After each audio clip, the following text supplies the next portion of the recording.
বাড়ি ঢাক বাজা, কাসর বাজা, উলু দেওয়া, শাক বাজা, বছর পরে আবার এলো মাঝে। এক বছর অপেক্ষার অবসান ঘটিয়ে মা কিন্তু আবারও চলে এসেছে আমাদের মাঝে।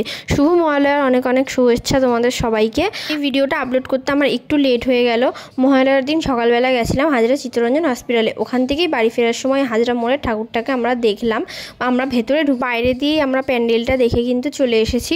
এখানে চলে এসেছি টলিগঞ্জ স্টেশনে। আমি এখানে টিকিটটা কেটে দাঁড়িয়েছি, রিমি ওখান থেকে নিচ্ছে বেলমাখা। এই বেলমাখাটা নিয়ে আমরা ট্রেন ধরে চলে যাব বাড়িতে গিয়ে হঠাৎই বর বললো যে যাবে বাইকের ব্যাটারি কিনতে। ওর সাথে আবারও বেরিয়ে পড়লাম ড্রেস চেঞ্জ করে বাইকের ব্যাটারি কিনতে। সারা রাস্তার অবস্থাটা একবার শুধু তোমরা দেখো, মনে হবে যেন যত বৃষ্টি ধস এই রাস্তাতেই নেমে পড়েছে। এত জলকাদা, রাস্তা ভাঙার অবস্থার মধ্যেও আমরা ওইভাবেই এলাম। এখানে চলে এসেছি বাইকের দোকানে, মানে বাইকের আর কি ব্যাটারির দোকানে। ও ওখানে নিচ্ছিল বাইকের ব্যাটারি। ওই দোকানটাতে দেখলাম ব্যাটারি নেয়নি, অটোর জন্য কি একটা নিল, নিয়ে আমরা চলে এসেছি এখানে আরও একটা ব্যাটারির দোকানে।